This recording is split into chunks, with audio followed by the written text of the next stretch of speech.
More than just a CRM.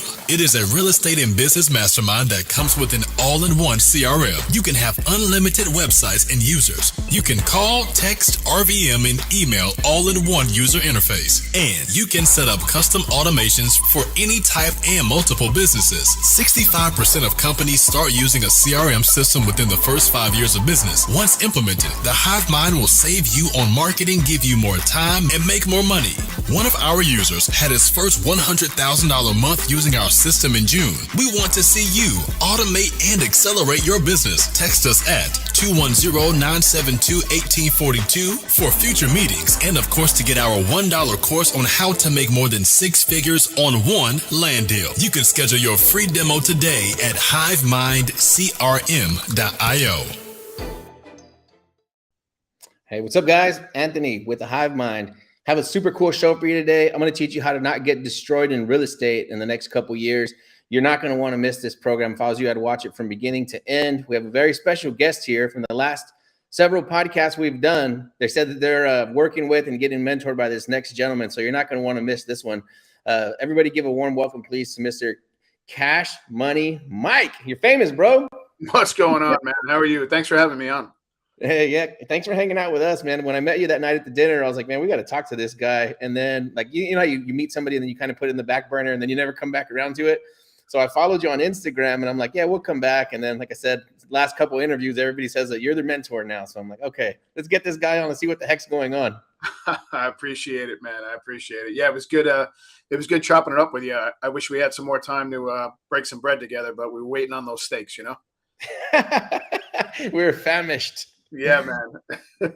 Oh, dude. Yeah. So I keep telling everybody this, and I've heard everybody kind of in the industry say it now, is that if you're in real estate, if you're wholesaling, then you need to start talking and learning about seller finance. And apparently you're the man in this area. So I can't wait to get into the meat and potatoes of this.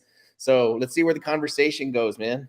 Well, so can you kind of tell us about what you're doing right now and what your business model looks like and that kind of stuff?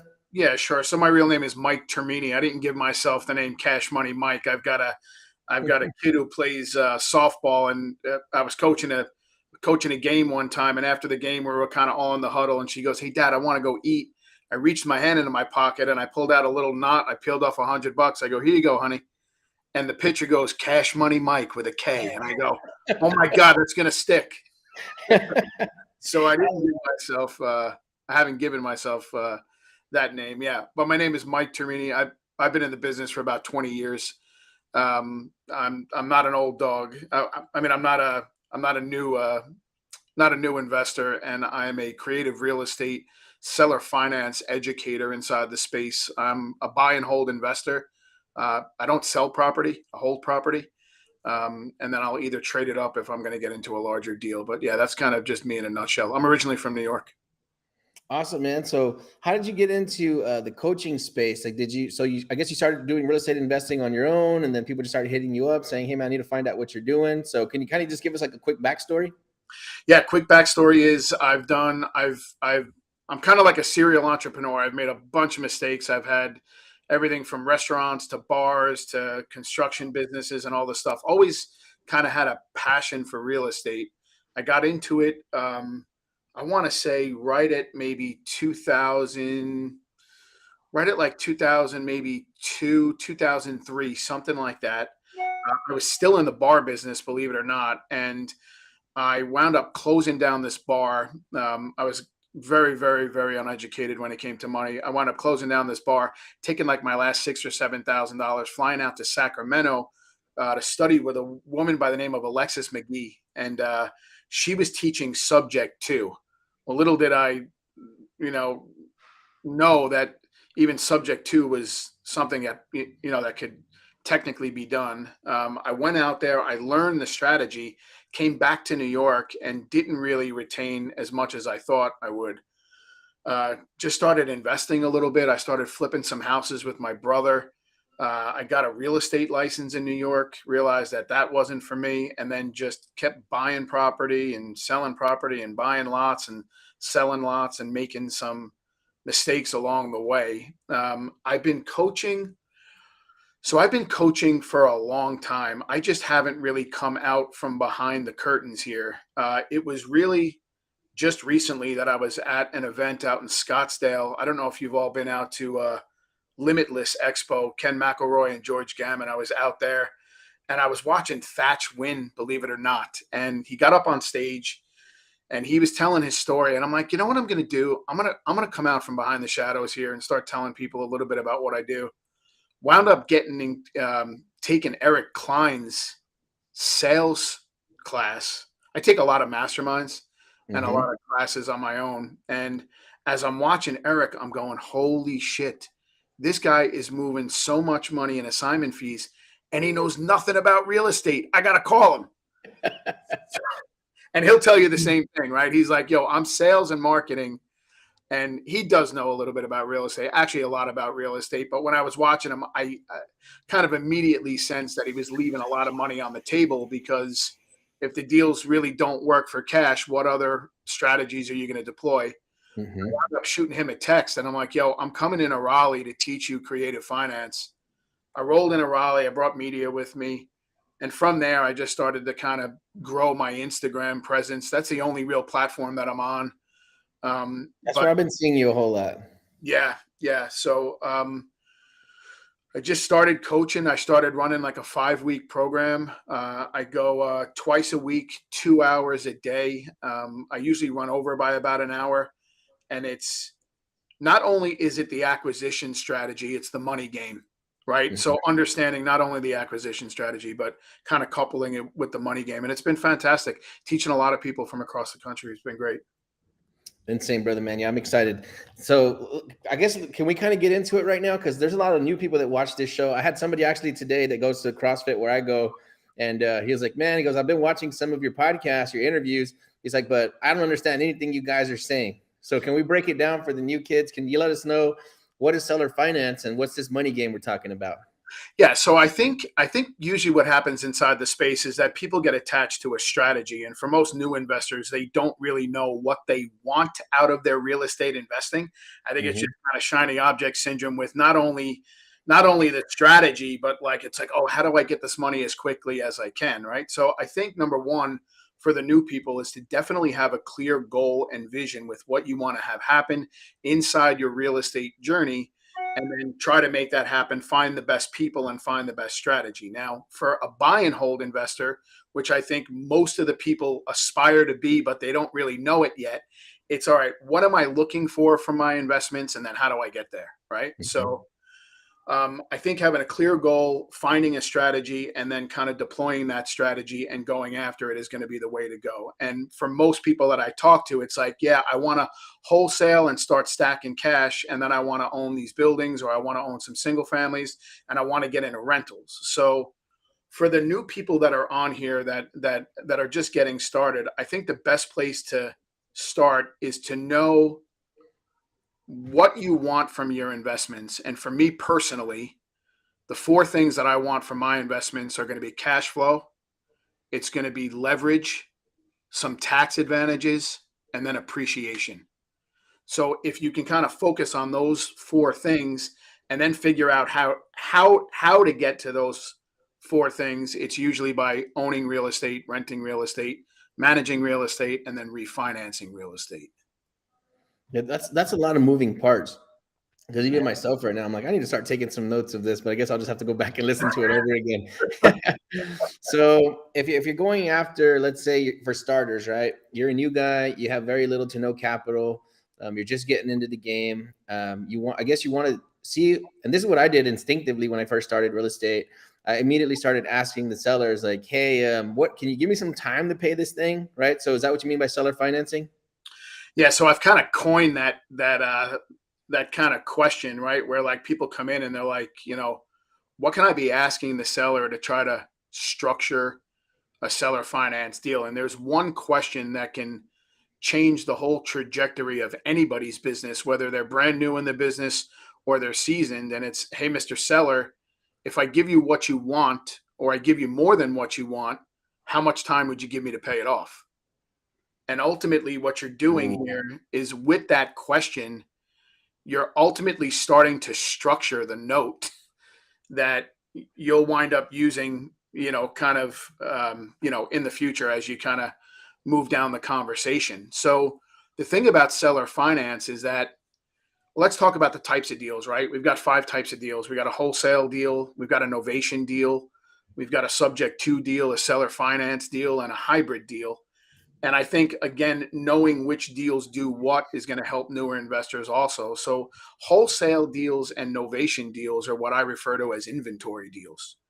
In other words, you're running through inventory. It's great to stack some cash, right? If you're a little limited on funds and you want to try to get some capital up, wholesale and novations are a great way to start stacking capital. But you can't earn yourself to wealth, and you definitely can't wholesale yourself to wealth, right?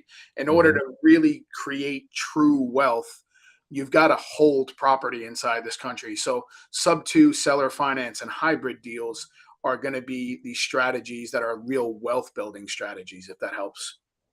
Yeah, super, super helpful, man. It's cool talking to somebody like yourself who's on your level, because you have all these good tips and nuggets. And I think they're so powerful that a new person's going to absolutely miss them.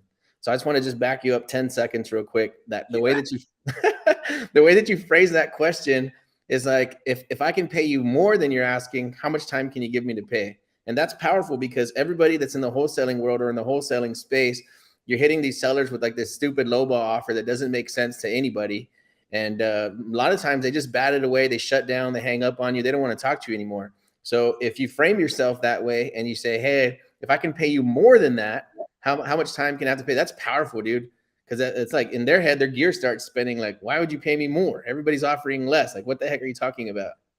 So that's a great segue into money, right? And what really moves people. And if you think about it, at the end of the day, there's a reason why we all do this, right? Everybody's got their own end game, right? For me, it's I'm a little bit older now. I've got some kids, right? And I've got my family, I've got my health, and then I've got money, right? Well, actually health first and then family and then money. But money is a big motivator inside this country, not only in the real estate space, but just in people's everyday lives. More importantly, money is the biggest motivator inside real estate. So on a wholesale level, if you're trying to buy people's properties at a discount and you wind up coming up to a roadblock there because it's about money, the question becomes, well, how do you overcome the objection? You overcome the objection, in my opinion, by creating motivation, and you create motivation by offering more money. So understanding the strategy and understanding how to create motivated sellers will change the game, not only for the newbies, but for the seasoned investors, knowing that people are attached to how much money they want to make or how much money they want to save in this country. And when you take people's assets, right, or what they believe to be their biggest asset, but we all understand it's a liability, their primary home, it's all about money, how much money they're going to net. So if you can move people around by offering more money and all you're asking for in return is time, you'd be surprised at how much headway you can make. Man, I've never even heard anybody say that. Create motivated sellers. Can you give us a sneak peek about that one? How you do that? Is that by offering more cash, or what's the secret there?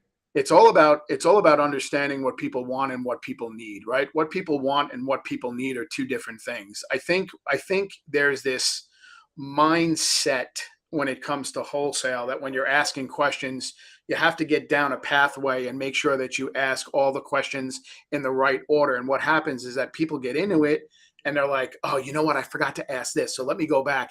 And then the sequence seems a little bit jumbled. When you're talking about seller finance or creative finance, when you truly understand what somebody wants and what somebody needs, and getting answers to your questions without really asking the question, it positions you into a place where you can negotiate extremely effectively. I'll give you an example. So I've got a guy who just got out of my training. He was in my training for 5 days. And he shoots me a text and he goes, I got a deal. And I said to myself, man, he doesn't even know what a deal is yet. Like, he hasn't underwritten anything. And he says, no, I got a deal. It's on the sixplex. And I took the deal and I underwrote the deal for him. But the reason why we were able to put the deal together is because we knew what the seller needed, where she was moving, what she was buying, the price point she was buying in, how much money she was going to spend per month. And then with the cash flow that we were getting out of this sixplex, we turn to her and go, hey, listen, what if we get you to live for free? And it's like, wait a minute, you're going to get me to live for free? It's like, yeah, you know what I'm going to do? I'm going to give you X amount of money down. I'm going to get you to live for free. And instead of talking in terms of years and months where it's like, hey, I'll balloon you out in 10 years, which is the most ridiculous language to ever use inside creative finance. You should never use the word balloon. You should never use the, the word year. It's all about, hey, listen, if I made you 180 equal payments and it hit your bank account every single month, are you cool with that? How you frame it up, Man, and this is powerful, right? So I know I kept on referring to like that the new people would be good at or benefit from this information. But like you said, this is really, really advanced stuff, right? So not really. I mean, it sounds like it's super advanced, but it's really not. It's all about time. And yeah, it's these tiny little words and phrases and removing certain things from your vocabulary that it cleans up exactly what you mean and you get your point across without dropping anything on your own foot, right? I don't give sellers an opportunity to lie to me. Can you give us an example? I just don't give them an opportunity to lie to me. I ask relevant questions that will gather as much information as I can, right? And then I go ahead and I leverage that against the seller. But it's really, there's no trickery here, right? It's not like I pull a handkerchief out of my pocket and go, hey, you should do it because of this. I think the real mistake is most wholesalers see it as an option because they go, oh, you know what? Well, if I can't buy it at 60 cents on the dollar, I'll offer the option of seller finance because I can pay more. And if you use it as an option and not a solution, you kind of take away the power of creative finance because it's all in how you spit it out of your mouth. So even though you said it was advanced, I think I'm talking to like a 3-year-old. I'm like, hey, I'm not talking about I'm not talking about payoff. I'm not talking about balloon. I'm not talking about anything. I'm asking for time. Right? So yeah, just really getting into the psyche of the seller. I've been on both ends of the coin. So for me, and I've sat in a lot of shit before. I've walked through a pile of shit and I've sat in it long enough until it stops stinking. And then once it stops stinking, you're like, oh, wait a minute, I got it, Yeah. So, yeah. The longer you're in the game, the more of a genius you become, just because you've just hit your head on so many different things. I got some lumps, man. Yeah, I feel your pain on that one. I think I have more failed businesses than anybody else that I know. I'm right behind you, brother. I'm right behind you. Hey, so you mentioned a money game, and if I think of a money game, I'm thinking of like notes and that kind of stuff, moving percentages around and doing some of that fancy stuff. Is that what you were referring to? Yeah. So understanding the money, I think for investors, they go, "Oh, I could be making," right. So wholesale innovation deals, you're getting paid once. Creative deals, you're getting paid every month. You're getting paid every year. Depending on how you hold them, you can hold them for the rest of your life. The money game for me is teaching people not only how to make the money, but where the money is going to when you structure seller finance deals or creative finance deals, and then how you use the refinance component to pull the money out of the property tax free and go buy another piece of property. People don't understand interest. They don't understand taxes. They don't understand debt. We're kind of taught in this country to, not so much evade taxes, but avoid taxes, right? People get really pissed off. They're like, man, I don't want to pay the government this. I don't want to pay the government that. And man, I was taught to not take on debt.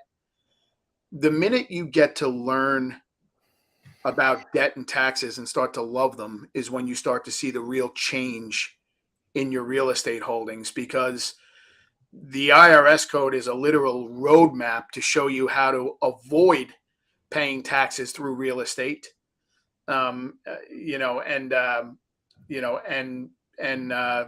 banks and small banks love to see real estate debt. So taxes and debt, right? Two things that we're taught to avoid our whole life.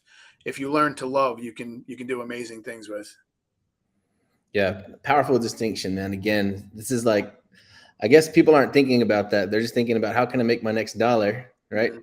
But once you accumulate enough of those things, you got to know what to do with them now. Now you have a whole new set of challenges. Now you got to save them, and you Yeah. got to know how to kind of work the system, because the money game is very, very simple. It's really simple. Real estate is the only vehicle that really gives you all four of those things that I mentioned earlier on that you want from your investments. You want the cash flow, you want the leverage, you want the tax advantages, and you want the appreciation. You can't get that anywhere else, right? You can't add value to a stock. You can't open up a Lambo rental business, drive it out of the showroom, put a new set of tires on it, and all of a sudden think it's worth more. With real estate, you can add value to real estate and keep going to the well and wringing that asset out, grabbing the money, all while it still cash flows, taking it out tax free and going to buy more property. That's really how the game is played. So I think it's this mind shift from like this cash now. I click my mouse, and if my package isn't at my front door from Amazon in 2 minutes, I get pissed off, to this long term view of real, I hate to use the word generational wealth, because as well as I know, if you're not teaching those little bastards, man, we're going to be laying in the pine box and they're going to be selling it all. So, Yeah. It's more about sustainable wealth. Yeah, I see that right now, man. I mean, it's what we come across, right? Where grandma or grandpa or mom or dad worked their whole entire life to give their kids everything, and then they liquidate it to us for pennies on the dollar. Like, what the heck? Yep. Yep. So, what's a workaround for that? Like, how do you prevent that from happening? That's just good estate planning, right? I mean, you can control most of this real estate from the grave if you plan the right way. It's all about having the right team of people, and the right team of people consists of a really good tax advisor, strategist, not a CPA. I'm usually the guy teaching the CPAs, because they want to put you in a box. So you need a good tax strategist, you need a good attorney, um, and a good banker. Those three, and you can control most of this stuff from the grave. That's amazing, man. Do you cover that in your training, or is that something you refer out? That's a little bit like super super advanced here. So what I do in the training is I kind of walk them through chronologically, again, to make it easy so that people aren't like moving around. Like, how you hold property is so important, right? What type of entity you form. So we kind of start at ground level, where we'll form an LLC, we'll form it in an estate that has some anonymity, show them about bank accounts and EINs. We'll talk about strategy. We'll then move into like real estate types, what you're looking to accomplish. And then from there, we just kind of run. Usually week 3 and 4 is all underwriting, showing you what you can do with interest, showing you some crafty stuff, man, that people aren't really even. You know what a good example is, Anthony? Mm-hmm. Think of this. You and I walk into a Chevrolet, like a Chevrolet dealer, and we're going to pick up a Camaro, or we're going to shop for a Camaro, or it's me and my wife, and we're going to shop for a Camaro. And I've got a number in my head before I walk into the Camaro dealer on what I want to spend. And let's just say it's $350. As Mm-hmm. soon as I walk into the Camaro dealer, the salesman walks over and he goes, "Hey, how you doing?" And I go, "Good, how you doing?" And he goes, "What are you here for?" And I said, "Well, I'm thinking about the Camaro." And the first thing out of his mouth is, "How much do you want to spend per month? Or what are you comfortable with per month?" He doesn't talk to you about interest rates. He doesn't talk to you about term. He's just talking to you about how much you're comfortable with.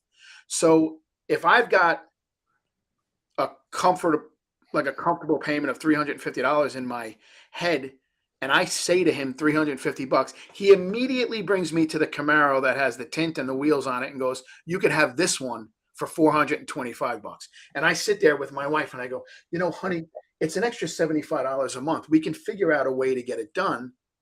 And it's that psychology inside seller finance, when you're on the side where you're the maker of the note, you're the Mm-hmm. one that's spitting out all of this stuff and putting it together, that when you understand where the money goes, oh my God, it's like, why would I ever wholesale? Yeah, yeah. So we after 4 years of the game, I'm kicking myself in the butt. Like, dang it, I could have did a lot cooler things with the properties, creating notes, right? Which is the space we're moving heavily into now, and knowing how it works on that end, right? Buying something, selling it for the same price, just playing with the percentages, playing with the interest. A lot of that stuff wasn't on my radar, right? Creating first and seconds. Yeah. Yeah. So this is all part of your training. So I'll cover wraps and note creation towards the end, but Okay. I am very heavily focused on showing people how to identify, underwrite, and structure seller finance deals. So important, man. So important. If I knew how important creating paper was, I would have made that my focus from day one. You and me both. I am kicking myself in the ass for all that property I sold. Kicking myself. Golly. Yeah. So let's talk about this. Let's walk us through it. Can we go over what's covered? Like, is it like modules? Is it weekly? Is it meetings? Is it phone calls? Can you cover price points? Is there different price points for like to get in? Yeah, it's all of it. So it's live, it's virtual, it's on a Zoom. It's 2 hours every session. I tell everybody just block an additional hour because I'll run over. I don't stop talking. I don't usually get off the Zoom until I've got everybody's questions answered. So week one is going to be LLCs, real estate types. We'll talk about tax. We'll talk about income, all that stuff. Just get like some of the preliminary stuff out of the way. Week two, we'll talk about principal, interest. We'll talk about some of the basics of seller finance. Week 3 and 4 is going to be all underwriting, showing you where the money goes. Some lead generating sources that not many people utilize. I give it just to my students. And then we'll talk a little bit about sub 2 and why I can't stand it. I'll talk a little bit about wraps. I'll give you a matrix. We'll talk about some contracts. I only put 10 in a class. I don't take any more than that. Wow. Yeah, just because I've got to answer everybody's questions. And like I said, I don't really preach, I teach. So cameras on, microphones on, and we're doing it together. I sell out. I usually sell out about a month in advance. I've got, I think, 6 spots left open for December. The training is $2,900 for a seat, but you can bring a guest. So if you have somebody on your team, you can split the cost with somebody on your side, and then you can take the training. In January, it's going to $4,900. So this is the last. In December is the last time that we we get to. I guess people get to get a discount.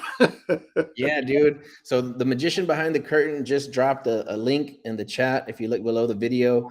And I'll tell you guys, you will save more than that on your very first transaction. You will save more than that. So if that number is hard to stomach from anybody, I promise you're going to lose that amount over and over and over and over and over again. And I can tell you because I've been doing it. I've been losing that amount of money over and over again for 3.5 years. Dude, as soon as I learned how to play with these numbers on a deal that I should have made about 20 on or 25 on, it's paying 57. Mm-hmm. So just from tweaking the numbers, Yeah. Unbelievable. Yeah. Yeah. So what $22,000 difference in pay? Yeah. I did the numbers right. Yeah. Insane. Amazing stuff you can do here with amazing stuff you can do with creative. You can get as creative as you want too, right? I mean, you can finance anything, right? So you can finance EMD. You can put different calls in place, and if people have an objection about having or needing more money, you can pay them in 18 months or 24 months. You could do all types of stuff. It's amazing. Amazing. Yeah, it really is. It's a whole another universe, and I don't know if people can grasp that right now if you're new or advanced. But if you learn how to play with the numbers, yeah, you can really make some magic happen. Like you can do completely unorthodox deals. You can do deals that didn't look like they were a deal in the beginning, where you don't see it, and then somebody else like Mike shows you and says, "Hey, let me see that piece of paper real quick." And then they bend the numbers, they bend the math so well that it makes a mediocre deal into an amazing deal. Yeah, and you're missing those left and right. And it gets people to bite, right? Because again, money is a motivator, right? So if you're trying to I say this to wholesalers all the time. If you're all pulling the same list, you're all skipping the same list, and you're all kicking the same seller in the ass day in and day out, trying to buy it at a discount, like what makes you believe that you're going to be lucky caller number 9 on the day and they're going to go, congratulations, you get to buy my house at a discount. After they heard everybody else's crappy offer and you drop one just as crappy, you sound like the last guy he hung up on. Yeah. So it's like, why not try to understand that if you bring me time, I don't even care about your numbers. You bring me time and I'm going to structure a deal. I don't, people, like the 4 pillars, right? Motivation, timeline, condition, and price. I can care less about condition and price. I want to know about your motivation and your timeline. And those two are connected at the hip. And, with the right questions and the right kind of structure. I mean, if you can't sway somebody, I just had this conversation with somebody the other day, right?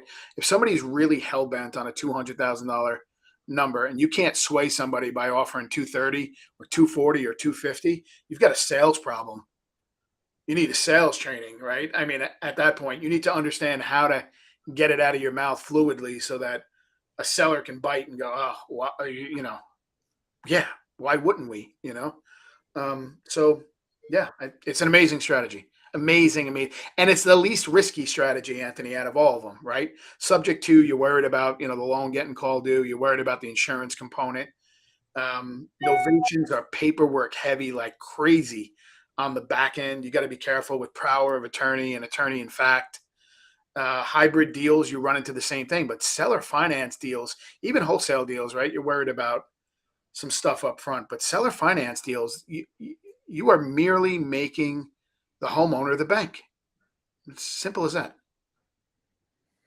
Yeah, man, I love them. And when I started in real estate, I didn't have the capital to buy the properties. I started out with just maybe like 50 grand in the bank. I blew like half of that on marketing, and it went good. It made me have a really fast start. But if somebody gave me a $500,000 property for 200 grand, I didn't have it. Right. And no known way to access it. No partners, no private money, nothing. So I would have completely blew that deal just by not knowing what to do. So we immediately started pitching seller finance from the very beginning. Just like I said, just because we didn't have any other choice. But it's like, so I accidentally trained my brain to do that. But if you're not already doing it in the beginning, I mean, you're missing a lot of opportunity. Yeah, you're just completely missing the boat if you're counting on some crazy wholesale number that's not going to work anymore. Right, because everybody and their mom's trying to wholesale right now. Yeah. If you've only got one tool in a tool belt, or you heard it before, like one trick pony, you're in trouble here.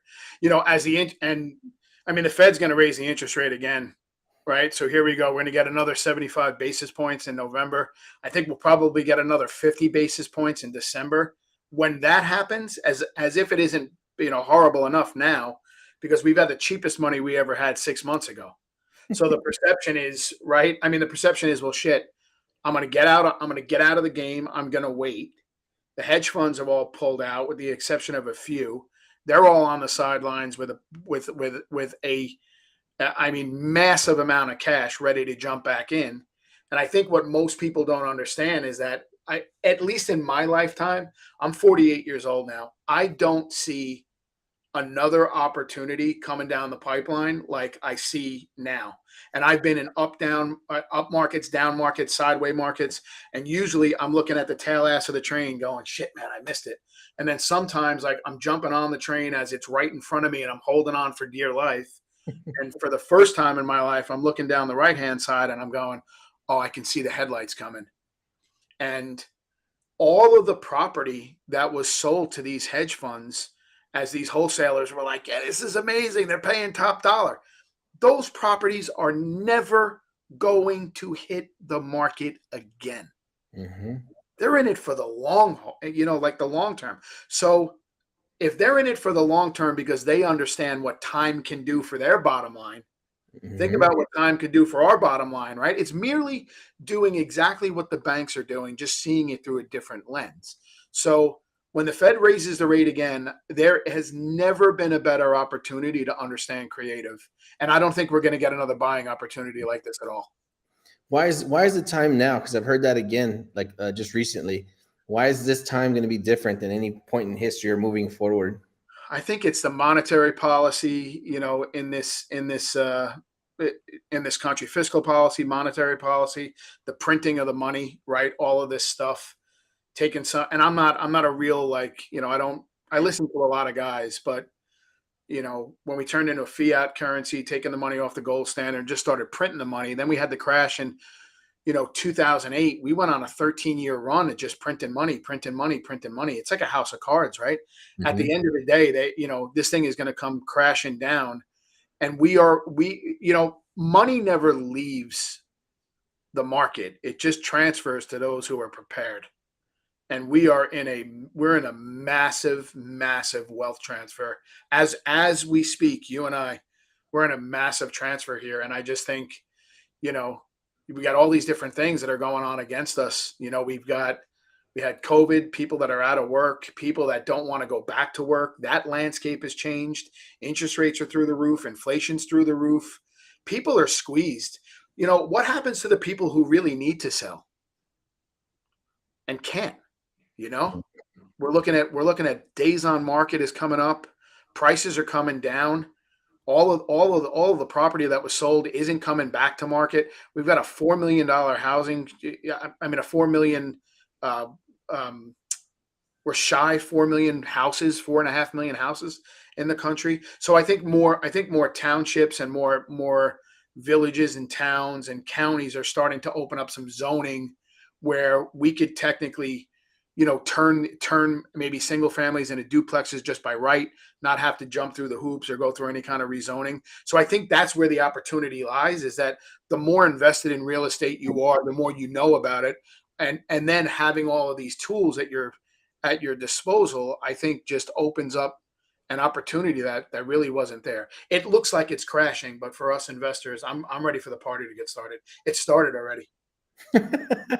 That's something, having, I think, access to not only the capital, having access to the tools, to the people, right? If money's a game, right, and real estate's a game, right? It's like choose your fighter, right? So you grab somebody like kashmoneymike or somebody else that you love in the game, stand next to somebody who understands how to navigate this storm, and then from there it should be fairly simple. But if you try to figure it out by yourself, you're going to get run over, because it's going to happen so quickly. By the time you figure out what happened, you're probably going to have already missed the bulk of the action. Yeah, you hit the nail right on the head. That's why it's so important right now to educate yourself. This is usually the time when things start to get a little bit crazy, and that's why the education space is blowing up. It's people are looking for other things to do at this time, right? So now is really where real estate is really the place you want to be. If your goal is to turn the volume down and sit on the beach and drink your pina colada, or be up in the mountains and doing whatever you want to do with your family, not have to worry about money, you better get into real estate or get left behind. Yeah, I agree, man. Especially when there's people like yourself, like myself, where we're kind of teaching people what to do, how to navigate, right? So we're jumping into it feet first, and also providing value, helping people out, but we're also casting a wider net, right? So hey, if you see these types of opportunities, bring them over to me so I can take a look at it and see what to do from here. So there's a lot of people doing that. There's a lot of people playing that game, right? And I love that game, because you're helping somebody that otherwise wouldn't know what to do. But you're also widening your presence, right? You're widening your marketing eyes and ears. So very smart thing to do from our side. And then, like I said, a very smart thing for the listeners to do on their side is to pair up with somebody like yourself and go after it and figure out what to do. I'm excited, man. Last recession, I was doing construction. So I didn't even know what a recession was. I completely missed it. I didn't know anything about real estate investing. So And by the time it was over, I didn't even know what had happened. I didn't know what it meant. Like, what's a recession? How was I supposed to know? I'm just a construction guy, right? So now, knowing this time what we're heading into, I think we're in a position to help a lot of people, both on the investor side and also on the seller side, right? So I don't know if anybody looks at real estate investing and they kind of don't know what kind of service we're providing, but we're doing a lot too on their side. We're moving around a lot of things, helping their life not fall apart while they're trying to navigate this storm. Mm-hmm. Yeah, I love that. Yeah. I think that's what's so great about the real estate community too. And like just guys like you is like everybody's so incredibly helpful, right? So like new people who get into the space, right? It's so confusing because there's so many different systems and processes and strategies and stuff like that. But to your point, getting around the right people and just kind of pairing up with the right people can really fast track your way to success. You kind of cut the line when you get involved with other people who have been down the path that you're looking to go down. Yeah, Yeah, smart. I think in our world too, like these other real estate investors, if they're not doing it right, then they say, "Hey, that guy's a coach. He made a course," and they kind of poke fun at you a little bit. But it's like, man, I really, really love what I'm doing, right? So if that's the hat that I have to wear, I freaking love it because every day I get the texts and the phone calls that say, "Hey, finally got my first deal." Somebody just submitted. We have a $1 million deal mastermind, so we're doing large farm and ranch deals, and so new kids are submitting them, and we got a submission that looks like it's going to be a home run. This might be this guy's first deal. So I'm proud of what I do, man. I freaking love it. Yeah, man. Yeah, we really are bringing something cool to the marketplace. And I think you're going to protect a lot of people too from getting their heads chopped off because wholesaling and real estate investing was going viral for the last several years. So there's a bunch of new kids just rushing in, quitting their jobs. You know how many times I've heard that? I'm going to quit my job and do real estate full time. So how many millions of people do you think have recently quit their job and they're heading into this market? Man, I just picked up a sub 2 on market from a wholesaler out in Texas that ran to the MLS and said, when you run to the MLS and you put it on for a flat fee, you're flat out telling me that you can't sell it anywhere. So you put it up on the MLS and like I'm able to sniff this stuff out. Like there's so many deals on market too that like you can really find from just that alone, right? So many people getting into it, playing the appreciation, and now everybody's kind of stuck. There's a lot of adjustable rate like loans on multifamily stuff that's starting to pinch some people. So a lot of opportunity, man. When you really understand it, there is a ton of it. But yeah, good point. Like just so many people got in and they're gonna get slaughtered, bro. Shiny object, man. So we're coming in like the medics with our tool cases, like when you're in a battlefield, like in a war. With the gurney, man, ready to take bodies out. Yeah, there's gonna be a bunch of bodies hit the floor right now, man. I think it's starting now. It's starting now, Yeah, we're seeing it. We're seeing a lot of it. People having to go back to whatever they were doing before they got into real estate. So they're gonna have to sit it out for a couple of years because they weren't getting ready for it, or they didn't connect with somebody like yourself to help them go move the way forward, man. So I'm just very curious. Just like I said, I'm excited. We're doing okay. We have deals in the pipeline. They're gonna last another year, and we're not slowing down at all. And even if the market slow down and sales stop happening, nobody's going to starve to death, right? So I think that's just knowing how to play the game.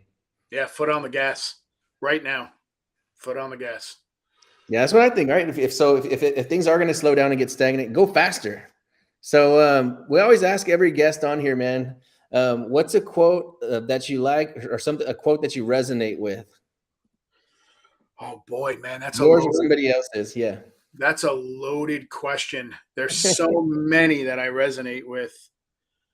I got a bunch of them, and I always botch quotes, but I have quite a few that I love. Yeah, I mean, I don't know if it's actually a quote, but I mean, because there are a bunch of them, and I'm not going to remember them off the top of my head, Anthony. I'll be dead honest with you. I think the important thing to remember inside this game of life is that your health is the most important, your faith above all, right? And then your health is your most important. And then your family comes after that. Without your health, you can't have your family. And you could take all the money away from me like tomorrow and I can go live in a fucking tent somewhere and I'll be fine. You know what I mean? So I just think that you keep things in perspective when you go into something like this, because you could really get sidetracked because the money is good, right? I mean, you put a deal together, just like you said, with your student with his first deal, right? It could be a banger and you can get really sidetracked. So I just think that people should have very clear goals and they should have all of their priorities in line before they get into something like this. But I mean, quotes, geez, man, I mean, there's so many of them. There's just so many. I couldn't even think of one off the top of my head. I'll be dead honest with you. Maybe we could drop one into the chat after, but I love the wisdom, man, because that's something that I talk about a lot. I have what I call the 10 commandments of real estate investing for our community. And number 10 is to spend some time in prayer, meditation, spend some time in silence, 10 to 40 minutes a day. Without that, you have nothing. You have absolutely nothing. And Amen. then, we're real big on health too, man. Really big. So we're actually starting a health segment of the podcast. And we want to start talking more about that because even somebody like myself, I've done a juice fast and a water fast over 21 days, over 23 days. So I've done like all kinds of insane testing on myself from like a health perspective. And last year, while we were building Hive Mind, I freaking gained like 25 pounds, man. I stopped going to the gym. Like I stopped putting myself first, and it was hurtful. It was hurtful to my business, to my relationships. Like, you know, when you're not feeling right, you're heavy, you're just not taking care of yourself. It seems like even though things are going amazing in business, like other things are coming apart. And I think that's what you pointed at, and that's what you mentioned, man. So I appreciate you talking about that. Yeah, for sure. It's important. You got to take care of yourself. I don't do the best job taking care of myself. It's usually like steaks and cakes for me. Man, But, I'm 100% steak, man. I go through a ton of red meat, but I'm not super big like on, you know, just knocking down bowls of pasta and stuff like that. I remember you telling me, or somebody told me, it's like, yeah, you eat a bunch of red meat, and I think you said it to me that it's like changed your body. You like makes you feel better. Yeah. It's super strong, man. Super strong. I recently gave up caffeine. Like it's changed a lot. My recovery in the gym is amazing, right? I'm 41 now, and it's almost impossible for me to get sore. I mean, very rarely do I get sore. CrossFit 5 days a week. And it's just, I think it's straight to diet, man, because I tried everything. I was like kind of like a raw vegan for almost 10 years, like just all vegetables and fruits and all that. And adding a lot of fat and meat to my diet, it's done a lot for my mental performance, my sleep, everything, man. It's just a complete game changer. That's amazing. Yeah. Everybody's body's different. I went vegan for about 6 months. I felt great. Yeah. And then found a steakhouse, jumped into a steakhouse, had a nice ribeye. I was like, okay, I'm back. Yeah, man. I think it's about for one, balance, right? Because I think there is a time for you to do a cleanse, a 3-day cleanse, water fast, that kind of stuff. And then also there's the time to build, right? Like everything else, everything expands and contracts. But yeah, adding a lot of fat and meat to my diet, it's been tremendous for me. I look to be in the cattle business one day from some regard. And I really believe in that, preserving like our earth, our farms and our ranches, protecting our waterways. So that's why I chose the land business, man. It's a lot bigger than just making, cool paychecks. Sounds like you're passionate about it. I'm sure you're going to be amazing. Thank you, man. I appreciate it. Well, I appreciate you coming on here, man. This was a fun one. And I encourage everybody, like I said, please sign up for this training. It's the last time you're going to see it this cheap. Where you at, $2,900? Yeah, $2,900. I got 6 spots left. And then I'm breaking for Christmas, man. I'm taking it nice and easy for Christmas. Going to head up north, and then we'll get back at it in January. But yeah. Beautiful, man. Yeah. So he's allowing you to bring a free guest to the program. So you can split it with somebody else. So you each pay half. And I promise you, like I said, the stuff that we touched on, I haven't taken the training, which I'm sure I will. But it's going to save you a lot more. You're gonna make way more than that just by taking the training, because I already know what you alluded to. Like I said, just for myself right now, I'm going to be positive like $27,000 or more just from learning some of the elements that you're teaching, man. So yeah, I encourage anybody to take advantage of that. If there's still a seat open, I do that immediately. I appreciate you. Yeah. So real quick, that guy who put that deal under contract, he overpaid by 80,000. So she wanted 500. He wound up paying 580. I got on a plane and flew to his hometown to go look at the deal that I underwrote. I offered him 1.1 million on site, and he told me no, which was the right thing. So this guy made $500,000 with the stroke of a pen. Wow, dude. Holy smokes. No joke. I was a little jealous. I was like, shit. Like, I structure some really good deals for myself, but for me to do that for a student and have the student do it, he was like, yo, you changed my whole life. I was like, we're just getting started. And literally we're working on a 64 unit right now. So we've got a lot of good things coming down the pipeline. A lot of good opportunity for everybody. You give Mike 29 $100 bills, he'll teach you how to make $500,000.